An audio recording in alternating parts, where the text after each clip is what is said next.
Thank you so much. I'm sorry I don't speak German, but this is amazing. You have a screen that translates. We don't have that in Poland yet, or maybe we do and I didn't know it. But I'm very excited. I'm very excited to be in a room full of my brothers and sisters from Germany who have a passion and a heart to share the gospel and to see the kingdom grow in this country and beyond. I'm so excited. I feel really blessed and privileged to be here with you all.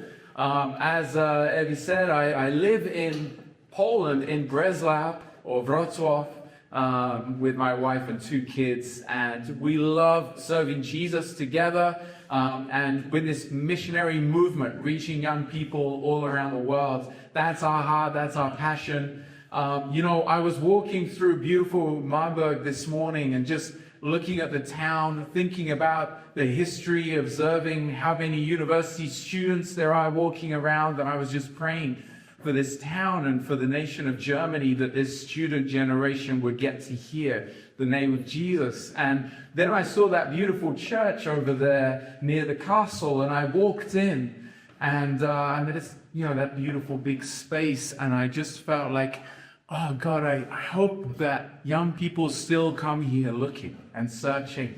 And I imagined a gathering of young people in that place. And then I came here to meet my friends Roland, who we've known for many years. And he said, yes, actually, we do meet there, and many young people for decades.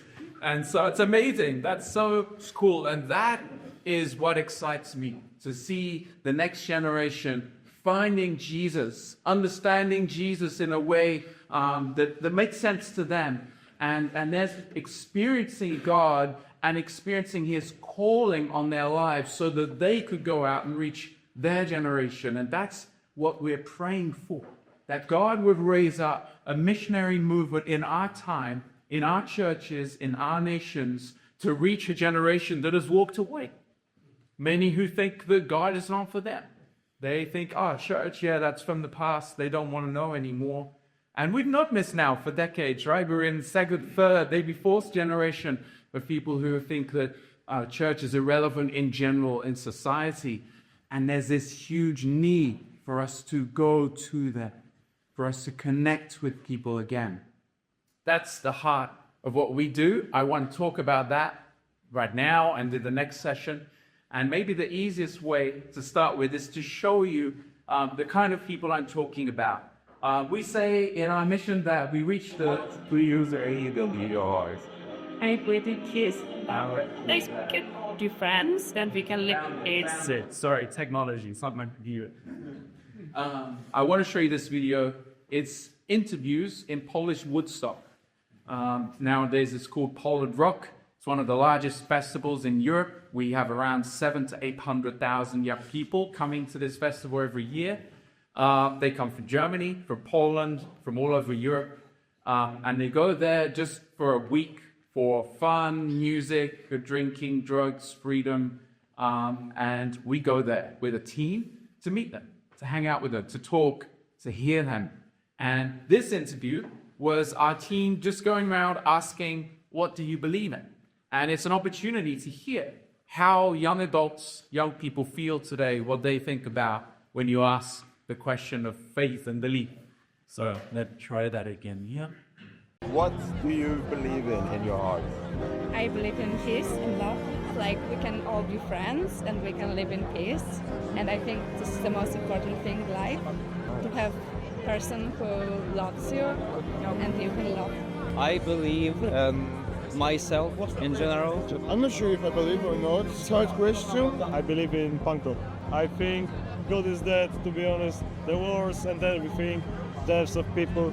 If God really existed, He would took care of it. Maybe in karma, that's good energy. Like, if you do something good to other person, then something good happens to you. I don't know if there is God. I don't say there is no God, but I don't know.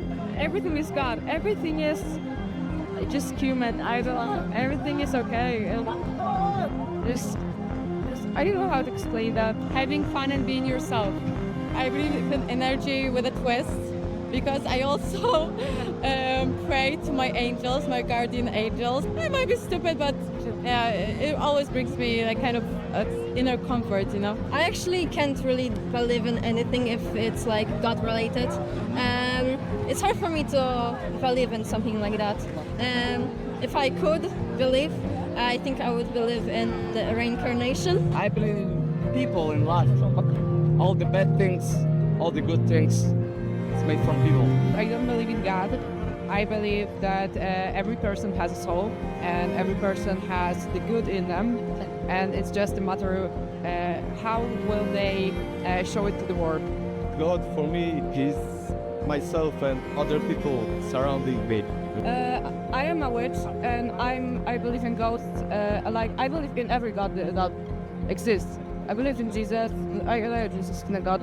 I believe in Buddha. I believe in Allah. Everything. I think they just exist. But if someone is an atheist, it's okay.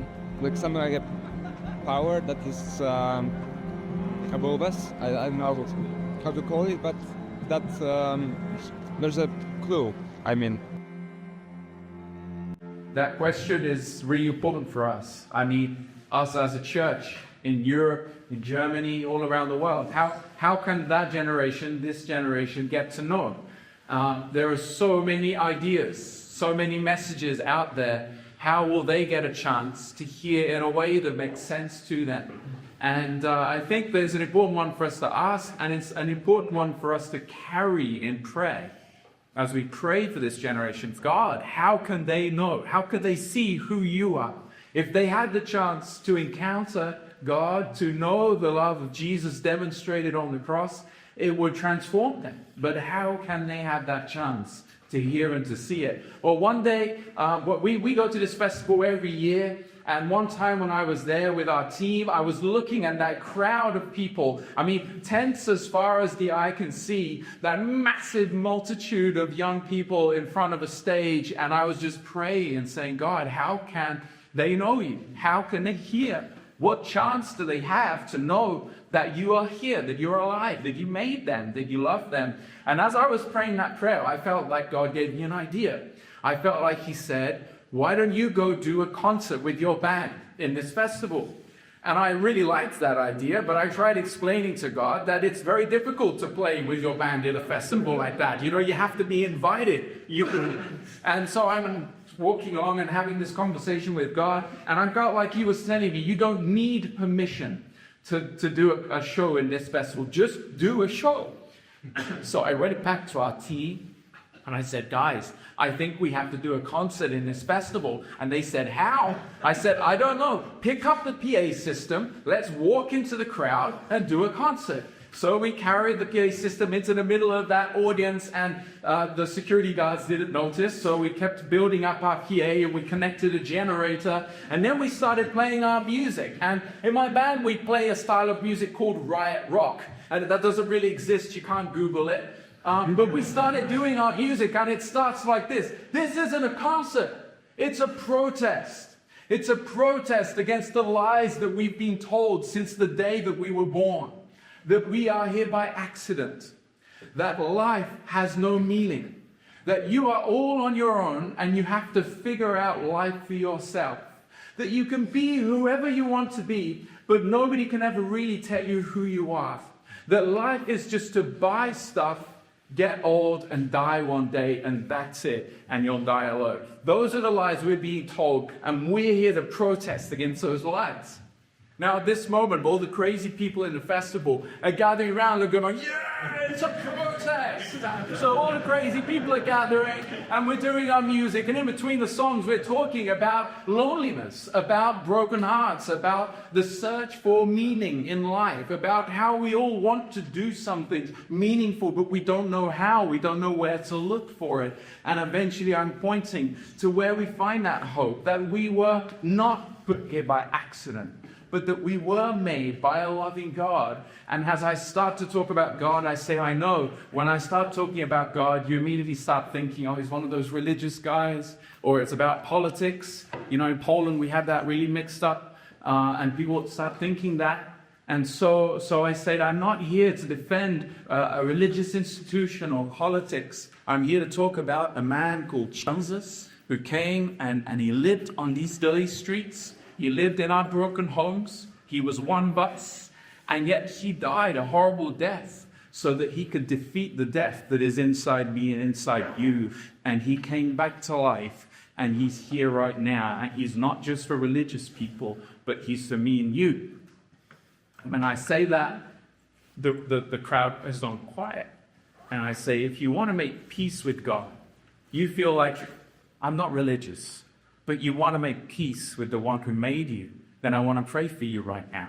And the next thing you know, you have arms shooting up all around the festival. People who would never walk into a church are saying, I want to make peace with God.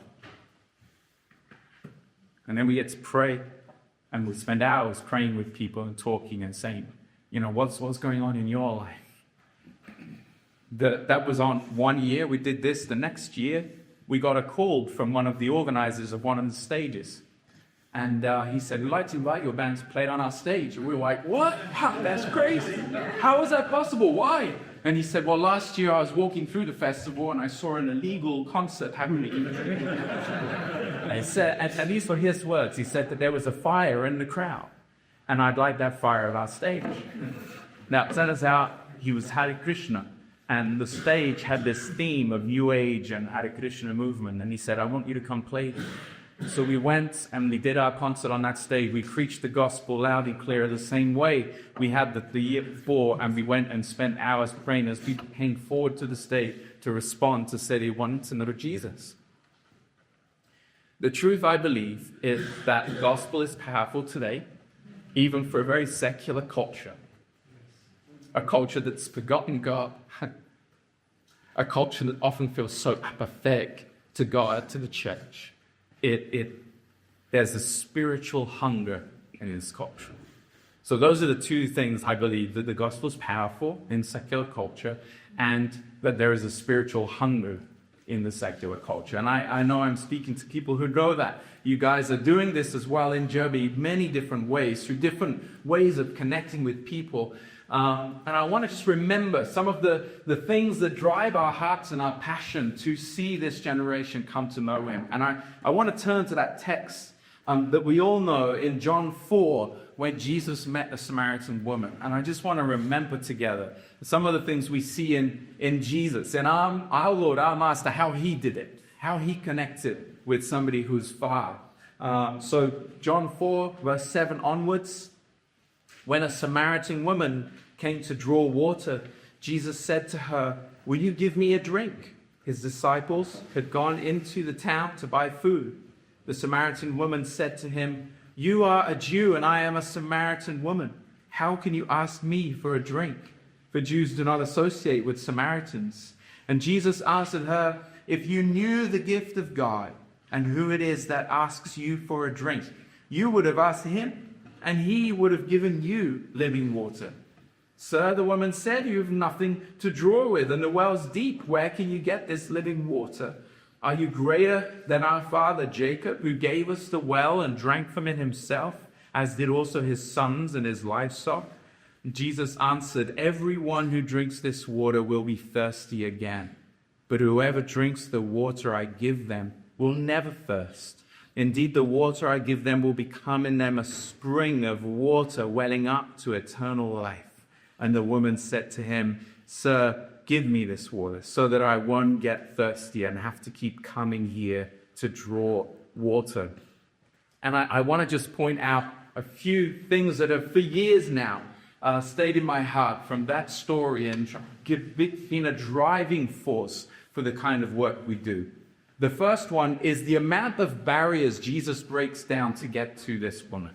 Right, the geographical barrier of going to a town that Jewish people don't usually go to, meeting at a well where the women come and the rabbi shouldn't be there talking to the woman, the fact that he asks for a drink of water and he breaks down the barriers of racism to connect with a Samaritan. All these barriers we know about. He breaks them all down, but I have to remember that because the easiest thing for all of us to do is to keep connecting with those who are more similar to us and are already in our circle. and are already in our proximity. And yet Jesus demonstrates over and over again in the Gospels how he keeps going to a new place and to a new person who doesn't have the chance to hear. He breaks down barriers. And the challenge for me is, what are the barriers I need to break down today? Who are the people that we need to go to who are not hearing the gospel? And I would just put a challenge in that.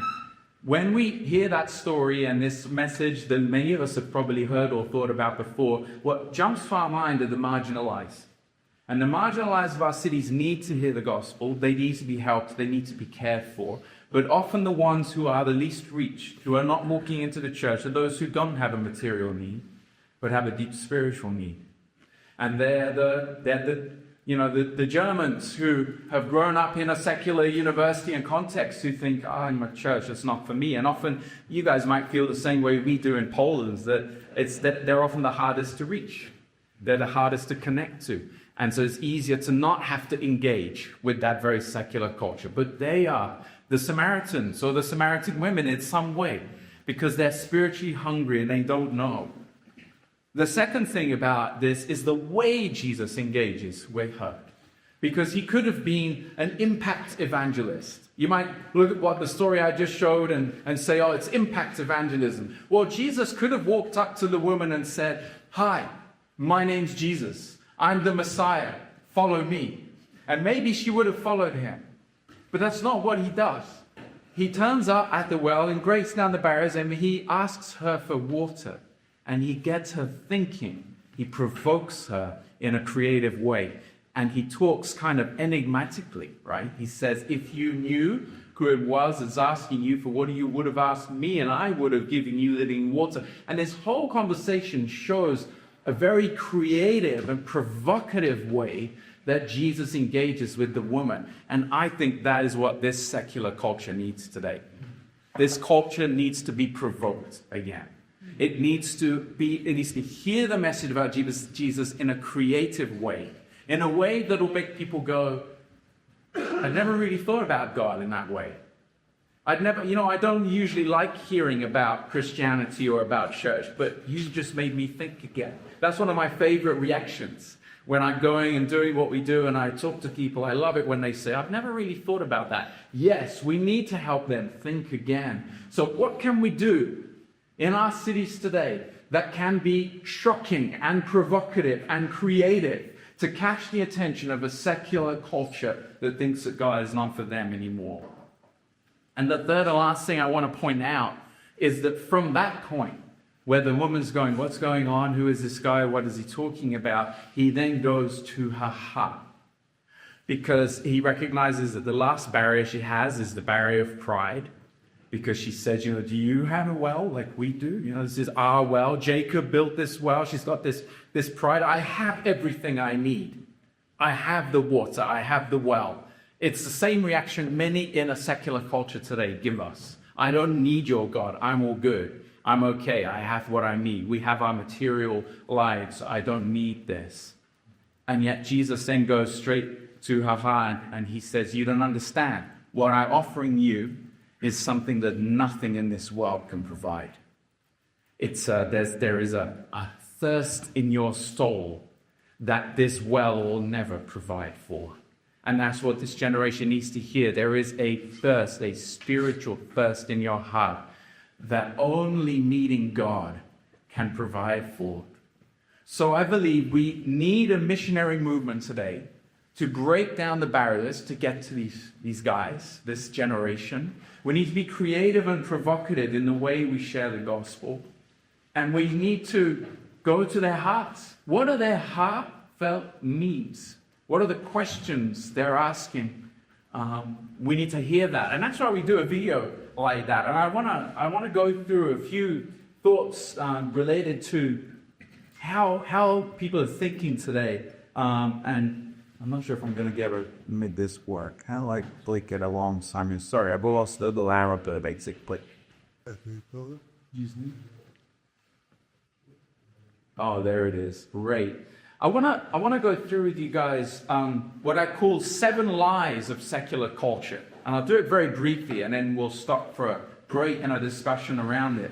There are many more ideas or lies in this culture for sure, but these are 7 that help me summarize how I see a global youth culture. And we're talking about cities all over the world today. I'll tell you a little bit more about a missionary movement we're seeing, but wherever we go, I mean, we were in December, we were in Saudi Arabia. We were in a festival called Soundstorm. And the year before, it was the headliner was Eminem in Saudi Arabia. Can you imagine this? You know, you're in the desert in Saudi Arabia with thousands of young Muslims, or background Muslims who often will, when you're in a festival, you can't tell. You know, they're looking like any festival in any part of the world, and they're there enjoying the music for all over the world, and they're open and they're talking and they're asking very similar questions. Wherever we go, we hear similar questions, similar barriers to the gospel. Line number 1, I can only be sure of what I see. And this is just the essence of materialism. It's just that feeling that nobody really knows the answers to the big questions. That maybe there are no answers. Maybe you can't know. You can know the material things, you can know what you see, you can know your career, but you can't know more than that. And that lie leads to a second lie that takes away our meaning and our purpose. I mean, you guys know this. This is secularism put in a different way. It's put in the questions we hear on the streets and in the festivals and in the universities and in the clubs and in the sports centers, right? It's these questions that people are asking. They're saying, do I have any meaning? Does my life have meaning, or am I here by accident? If nobody knows the answers, maybe I'm here by accident. Maybe I don't have a purpose. Line number 3 is how we deal with that. If nobody knows the answers, and maybe I'm here by accident, how do we live? How do we live a positive life today? While we tell ourselves another idea or another life, everything's going to be okay. Just live your life. Just enjoy your life. Find something fun to do. Find a hobby. Find a passion. Find something that interests you. And that's what we're searching for. We're looking for. But unfortunately, like the well for the Samaritan woman, it doesn't satisfy. And so we're always looking. And so we're always trying to fill ourselves. And then we get a generation covered in addiction, in mental health crisis, because they're looking for something and they don't know what it is. And they're trying to be okay. But when COVID hits, or war starts, or financial crisis, or a personal crisis hits, suddenly the ground beneath our feet is taken away and everything was not okay anymore. And what a lot of this generation is feeling is, I thought everything was okay and it's not, and I don't have answers. I don't know how to respond. It affects our identities. And this is a big one, right? Let's hit us over the last 15, 20 years, this big hit of identity, that it hits our sexuality and our way of connecting. We don't know anymore who we are, and we don't know how to find the answers. I can be whoever I want to be, and yet nobody tells me how to figure that out, and I get lost in my identity. It affects what we believe in. It affects the general worldview of our lives. We're told it doesn't matter what you believe. I was told this all the time in my university, 17, 18 years ago, that it doesn't matter what you believe. You know, I would share about my faith when I was in class, and they would say, oh, that's great that you believe that stuff, but don't talk about it here. It's not necessary, it doesn't help. So they get up in this environment where they think it doesn't really matter and you can believe whatever you want. That's why you get the girl in the video who says, I'm a witch, but I believe in all gods. I can believe in Allah or in God or anything. But if you're an atheist, it's okay. You know why? Because it doesn't matter. It doesn't matter. Just believe whatever you want. But it leaves us feeling broken. It leaves us feeling confused. Line number 6 affects our relationships. I don't know who I am, I don't know what to believe, and I don't know how to truly connect with people anymore. Because love, well, who knows what love is? Love is just a passing feeling. It's whatever you want it to be. It can be with whoever you want it to be. And so I live in this fluid life where I feel like I can never belong. I can never truly connect with anyone. And we're hit with a crisis of loneliness, which I'm often told by my friends in Germany is a big one. That loneliness just hits this generation in such a way. Now, All of that would be completely different if there was a God. If God was alive and real, if it's true, if the gospel's true, then all of these ideas that are haunting our whole generation would be completely, there'd be answered, there'd be a response to it if they could know who God is. But lie number 7 often stops us from looking for him. It stops us from looking for God because we think to know God, you have to be religious. And that can mean a different thing in different countries, right? It can mean the state church in Germany. It can mean the Catholic Church in Poland. It can mean even Islam in Saudi Arabia. You know, it's like, oh, I don't really, many young people in Saudi Arabia tell us, like, oh, I don't really identify or connect with the whole religious thing my parents follow, but, you know, it's on my ID card. And so there's this feeling of disconnect from the religious institution, but there's this idea that to know God, you're supposed to be religious. And so then they have this idea in their heads, like maybe it's the Christians they've seen on social media, or it's the big church in the town, and they walked in and they just go, it's not for me. I don't identify with it. And so because they feel like they don't identify with it, they think, never mind. Let's just not think about that. Let's get on with life. And it's barrier.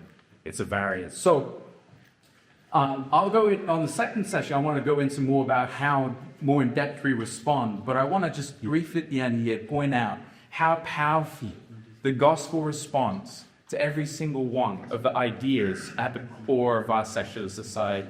Because number one, if there is a God, and first let me just point out some of the heartfelt needs that come from that. And this for me is an important exercise, because if Jesus was connecting with the heart of the Samaritan woman and sets that example, how are we connecting with the heart of a generation today? Those lies leave us looking for meaning and not knowing where to find it, and looking for a need to belong somewhere and not knowing how at all. And you might say, well, if people just aren't interested, it's not possible. But I'll repeat what I said at the beginning, that the gospel is powerful today to respond to those things, and people are spiritually hungry. And here's one truth. I mean, that we could give thousands of examples, but here's Bring Me the Horizon from Sheffield in the UK, an agnostic, atheistic, hardcore band who in their lyrics say, I have a hole in my soul growing deeper. The loneliness is haunting me. The weight of the world is getting harder to hold up. Who will fix me now? Save me from myself. Don't let me drown. For me, this is an example of the cry of this generation, the spiritual hunger of a generation saying, you know, the same culture that puts me at the center as the idol is saying, save me from myself.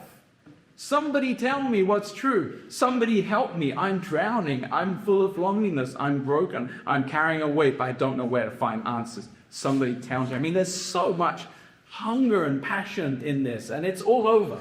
It's all over. And that's why I believe we need to go to them, because we recognize that there is an aspect of God in there. There is the image of God in this generation. And that's why there's that spiritual hunger there.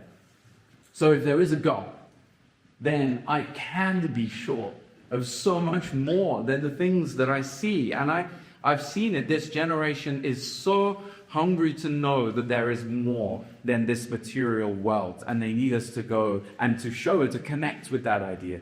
To say, yeah, there is more. There's so much more than this material world. To be able to go and say, you're not an accident, but you were made by a loving Father who knew you before you were born and who has a plan for your life and gives you purpose and meaning. That message connects with this generation. When they realize, okay, there is a way of finding meaning and purpose.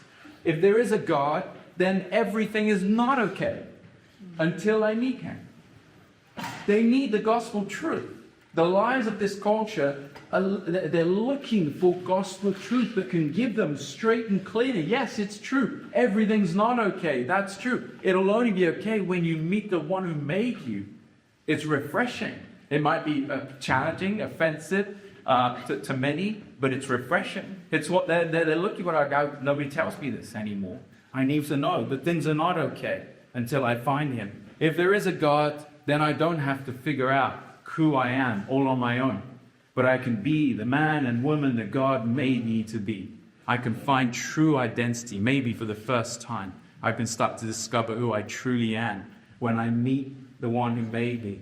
If there is a God, then it does matter what you believe. And we should be talking about it in the universities, in the public squares, in the gyms, everywhere. It should be talked about. It does matter. Now, if there is a God, then love is not just a passing feeling.